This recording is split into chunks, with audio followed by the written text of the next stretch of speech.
All right, so with an exciting weekend of racing at Lumen Field in Seattle, Washington, it gave us a lot to think about for the next upcoming weeks in terms of the 450 championship and also the 250 championship, as we are going to be switching to the East Coast for next week.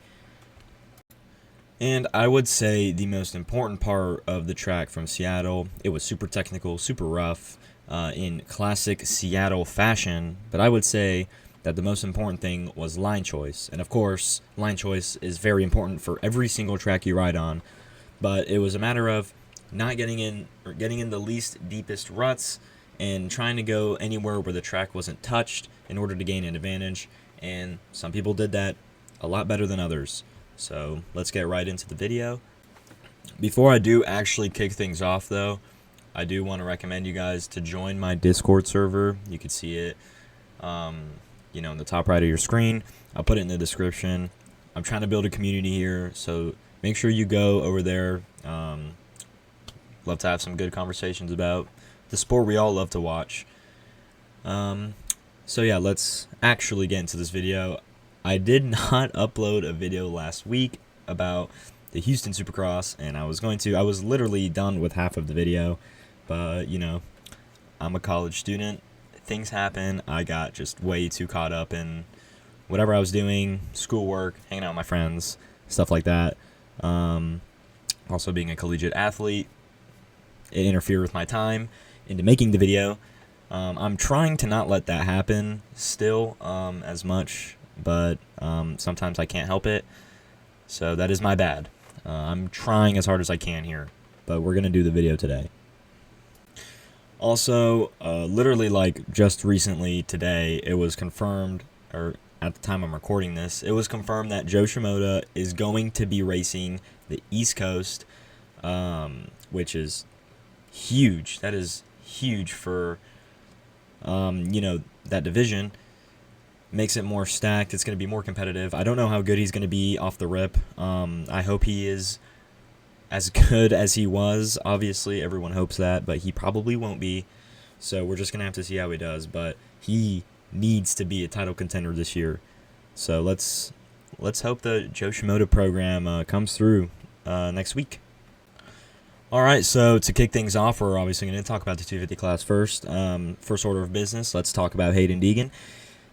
The kid is riding phenomenal still. He's getting good starts consistently, although this last weekend, he didn't get the whole shot like he did in Houston, but he still had a decent start, put himself in a good position, and he obviously bleeding with confidence as it shows in his body language. He obviously can do it in any condition. He is lightning quick. Very good battle with Levi Kitchen. That's one of the best main events I've seen in a good bit, actually. So I think that personally, I think he was a little bit reckless. I do, obviously, in the back of his mind, he probably thinks that Levi is going to try to strike him, just from built-up tension from the last few weeks. So I guess that could warrant some of the riding he was doing. He was riding really defensively, which is fine. I don't think there's anything wrong with that. I think he worries way too much, though, what's going on behind him. He's fast enough to just pull away. Obviously, Levi was on point this weekend. Well, we'll get to that in a second. But I think that Hayden, at this point, if he's not testing for outdoors on a 450 right now, or at least during the break, if he's not doing that, I think he's getting a little behind on the program. I mean, there's no way he's going to lose this championship, let's be honest. I think, honestly, he's going to win out. I think this was Levi's best chance at a win. I still do think if anyone does win other than Hayden, it's going to be Levi. But yeah, this kid needs to get on the 450 and start testing right now in preparation for the outdoor season. I mean, it's kind of just child's play right now for him. There's not really any comp except for, obviously, Levi Kitchen. But Levi's so far in the points chase that it really doesn't even matter. Even if supposedly Hayden does, get second to finish the rest of the season, it won't matter. Even though that won't happen. I guarantee you that will not happen. So, yeah, Hayden, he looks great. I mean, he has a 5 main event win streak now. The last time somebody did that was Ryan Villapoto in 2007, which is pretty incredible, to say the least. I haven't seen that, the time that I've been racing, or not racing, been watching racing. So, yeah, good job for Hayden Deegan. It's just what we expect at this point, though. Now we're going to talk about Levi Kitchen, who was spectacular. He really gave Hayden a run for his money there in the main event. I mean, he even passed him back multiple times, which was impressive. I haven't seen anybody do that against Hayden Deegan yet. And yeah, man, this kid, like, that was probably one of the best rides I've seen Kitchen ever do. It kind of reminded me of 2024 Levi Kitchen, absolute. He was dominating the East. Or, no, that's wrong. But, yeah, he was exceptional. I mean, obviously you could see that he was familiar with the dirt. He knew his way around the track. I really liked his line choice. He looked very comfortable out there. Obviously, the pace is just so ridiculously high, especially when, Hayden Deegan's chasing you. You just have to be on it. You have to step on your game, and that's what he did. He came up short eventually, but, he did try his best, and that is the best run that we have seen Hayden, been able to endure, at least for quite a while now. So, yeah, I think Levi just needs to build on this. Obviously, I do think that these conditions were best suited for Levi, so I don't know if he's going to be able to translate that into the other rounds. But, he has a break. I think it's about 5 weeks. So let's see how he can regroup, and he can attack these next few rounds, hopefully giving Hayden even more of a run for his money. Now, obviously, talking about these guys so much, it doesn't leave much room to talk about the other guys. Like Max Anstey, he got his first podium since Anaheim 1, which he won that race. But honestly, he has just kind of fallen off. I understand that he did say that he's been a little bit sick the past few weeks, which that does make sense. But he has really fallen off the pace. He's not really in this title anymore. I've said that before. But yeah, Max Anstey, he also, everyone has a break, and, what they choose to spend their break doing, it's completely up to them. And it can either make people gain momentum or they can lose all of it. So we're just going to have to see what Max Anstey does. There's kind of a big question mark on him at the moment. But I hope he does good, and we'll just have to see. Only time is going to tell. Now, moving on to Ryder DiFrancesco. I mean, the kid all year, this has been his best season so far, easily. I've been saying this for the past couple weeks, but he needs better starts. I don't think that the results are truly showing how good he is. He's kind of just shooting himself in the foot at the start of the mains. He just needs that one good start, and I think he can easily get a podium, maybe even a second place. But I do also think that he just needs that extra 5%, that 4 to 5%, and he could really elevate to a whole new level here. I do think that, fitness is a little bit of an issue for him compared to, like Hayden Deegan and Levi. Like, he can keep the pace, but he can't keep it and endure it for as long. So that is something he does need to work on, in my opinion. But honestly, like, I have liked how he has looked this year. It is already a big improvement. I'm excited to see him for outdoors because, I would like to think that he's pretty decent in outdoors. And then obviously it's all going to translate into the SMX playoffs, where he will probably be, he improved a lot last year. So maybe that could be an indicator that he can maybe potentially fight for, who knows, maybe the championship. But we will have to see. Only time is going to tell for the kid. But it's good to see that he's finally starting to flourish in the class. And hopefully next year he can be a title contender. All right, and now on to Cameron McAdoo. He kind of just looked off the whole day. I could tell from qualifying. I watched some of the qualifying, even the heat race in the main. Obviously, he had a decent get off in the heat, but he kind of just seemed like he wasn't putting the bike where he wanted, and he just looked uncomfortable out there. It's everyone has their bad days, but it's just it kind of sucks because he has been doing so good the past few weeks. He's been getting consistent podiums, And that's honestly where I expect him to be now. I expect him to be a podium guy. But, he just had a little slip up this weekend. He just didn't quite have the pace that everyone else had. But all in all, I think that, McAdoo's actually having a pretty good comeback season here. But, the kid is full of grit, full of motivation.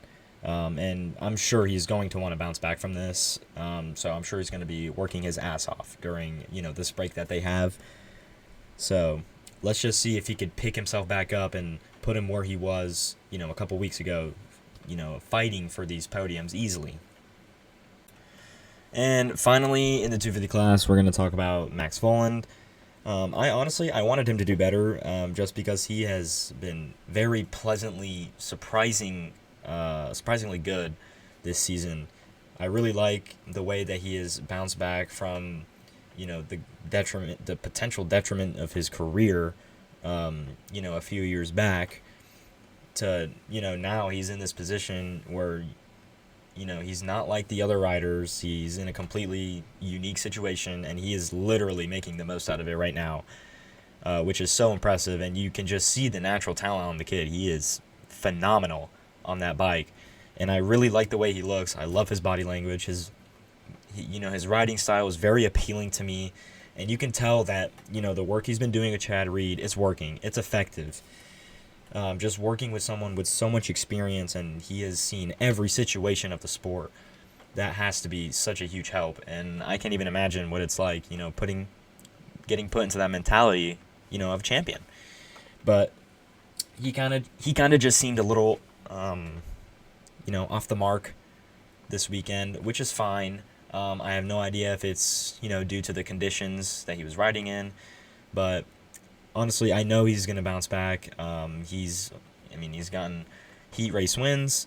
So, yeah, I think his ceiling is actually pretty high, and I have high hopes. I think this guy deserves a factory ride. I know I'm pretty sure he's staying with Club MX, but if he had someone, a factory team knocking out the door, I wouldn't be surprised. But, yeah, big ups to Max Voland, man. He is, I really respect that guy. So that was it for the 250 class. Obviously, the big drama of the night was circulated around the Levi Kitchen and Hayden Deegan battle, which was very entertaining to me. And yeah, it's good for the sport, man. You love to see that. But now we are going to move on to the 450 class, which, big shakeup. So to kick it off, we're going to talk about Eli Tomac. From last week, getting 12th or 13th. Huge bounce back, very big bounce back. Believe he was 5 points down coming into the night. Now he's only 1.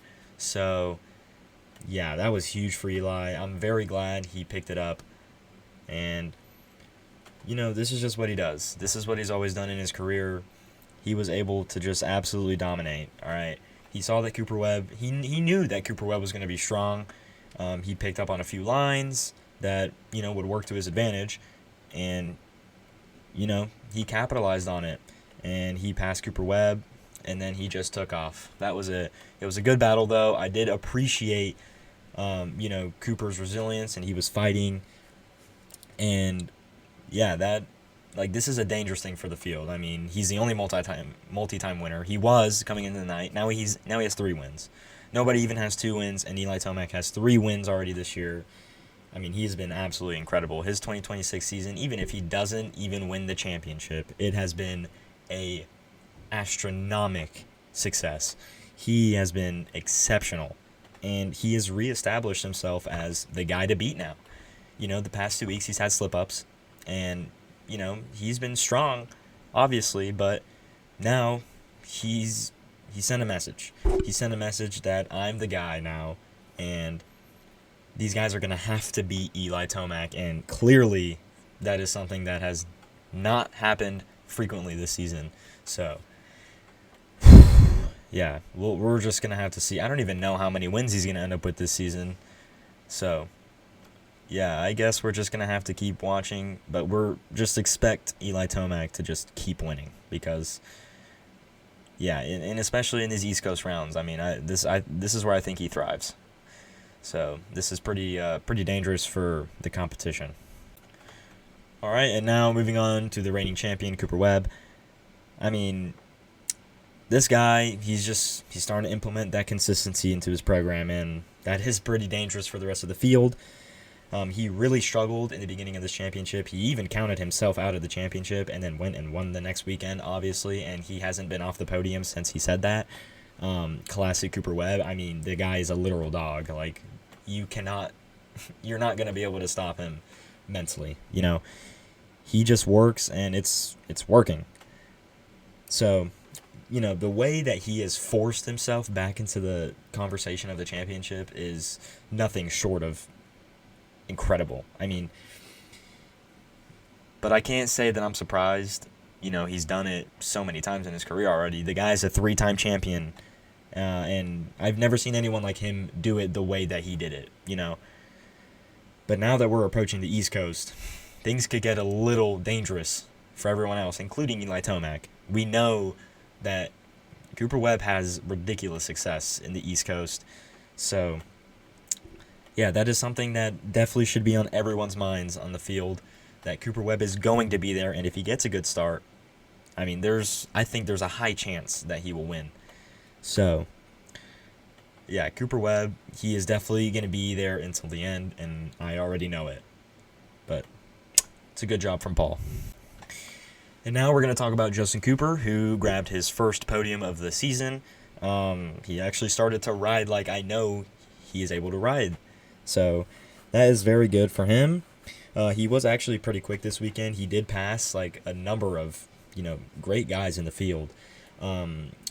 Like he was getting towards a pretty well-earned top 5, and then obviously the Hunter and Ken Roczen incident happened, and that, paved the way for his podium performance tonight, or a few nights ago, which was a quiet, podium, but hey, like Justin Cooper, he showed speed. I like the way he looked. He was jumping the whoops good, in a track that was actually appropriate to jump the whoops. So that did help him, obviously. But maybe in the East Coast, he might thrive a little bit. That's what it seems like in those tracks. You tend to jump the whoops more, at least more earlier on in the main event than in the West. So that actually could help him a lot. We know he has speed. Like he's always there, he's always there. And I hope that he's going to make this a trend from now on throughout, his 2026 campaign. Obviously he wants that elusive main event win, but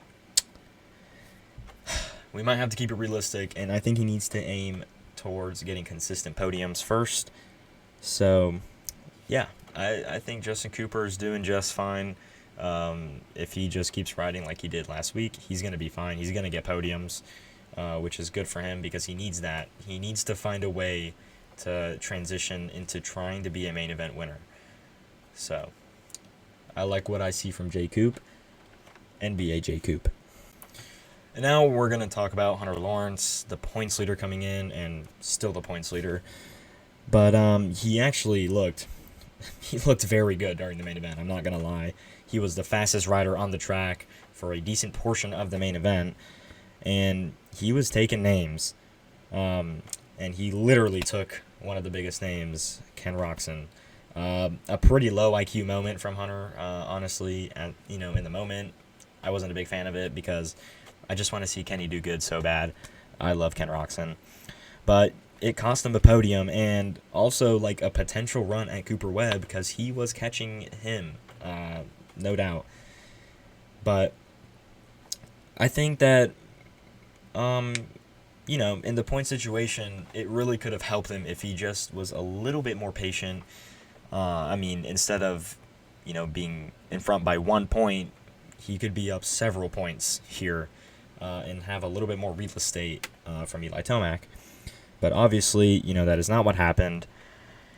But one thing that I did like from Hunter is that, even when he started a little bit behind the rest of the pack, he was kind of fearless. And I think in some ways, like in a mentality sort of way, like that is very championship thinking level right there. Like to just stick it out and try to salvage as many points as you can. He showed a lot of speed, and he's starting to make me doubt when I said he wouldn't be a championship contender this year. Obviously, he's contending right now. By the end, I still don't think he will be a contender by the end, but I want him to prove me wrong. I don't think he'll be in the thick of the hunt. And I think it's only going to be a matter of time until he wins. 4 seconds in a row, and he was aiming at another second and at least a podium a few nights ago. So, yeah, the guy's quick. But let's just be honest, they're all lucky that Jed isn't there. Ken Roczen, there's not really too much to say about him. Just unlucky. He was riding really good. He was one of the best guys out there. Obviously, he was hanging with Tomac and Webb, but then, he started to fade, which was fine. And obviously, he was about to get caught by Hunter Lawrence, who eventually ended up wiping him out. And of course, since the Suzukis have been the same since 2016, he had to kickstart them, that bike. No electric start, so he got 10th place. Super unfortunate for him. Nothing really you could do there. But, yeah, I think Kenny just needs to move forward. He's still not out of the points. He's 11 back. So, I say just keep marching along. I think he's going to win more. And I really hope he does good. I do think that he can still be a main guy by the closing rounds of the championship. And then Chase Sexton, I'm not really going to talk much about him. He was, average. He was very average. Even in qualifying, he got 7th. He was slower than a injured Malcolm Stewart who, face-planted over the bars in the heat race. The guy has just been extremely underwhelming. I do think he's having, mental block right now. So he needs to fix that right now because he somehow is still in the conversation of the championship. For the past 3 weeks, he has been 16 points, 17 points, and 18 points behind the championship, and he has not gotten a podium or, barely even a top 5. So he is very lucky to be in the championship right now. He needs to take advantage of that. But I don't see a championship run coming out of Chase unless he just turns it around in the East. But, yeah, I've been very disappointed in him. Just very average. Nothing really to say about the guy. And to kick it off in the 450 side, it's just a little side note here, but Jorge Prado, this guy, his 2026 has been a incredible success, along with his teammate Eli Tomac. Second week in a row, he got fastest qualifier. It was a bum he got hurt. It was a bummer that he got hurt. I hope he's okay because I really want to see him in the East Coast rounds because I think he will do better in the East than he did in the beginning of the championship just because, man, those European guys, they know their way around the ruts, around the rough stuff. I really think that he could flourish there and consistently fight for podiums. He has gotten fastest qualifying times in polarizing track conditions, super high speeds in Houston and in Glendale, type conditions, and then slow technical areas like Seattle. So I really hope that he's okay because I want to keep seeing him progress because it's really incredible and it's surprising me very pleasantly. So it's a good job for Jorge Prado and just keep your foot on the pedal, man. Unless you're hurt, then I'm very sorry. But that is pretty much going to wrap it up. The video is a little bit longer than normal. Apologies. There's just so much to talk about this weekend, guys. So, yeah, I think the championships are looking very good. I'm super excited for the East Coast. Honestly, this probably could be one of the most stacked East Coasts that we've seen in a while. And the 450 classes, it's still close. Obviously, Tomac, if he never would have had those mistakes in the last 2 weeks before this weekend, he would probably be running away with it right now, but that's not the case. So we're just going to have to keep assuming it's going to be close. But, yeah, those are my thoughts from this past weekend.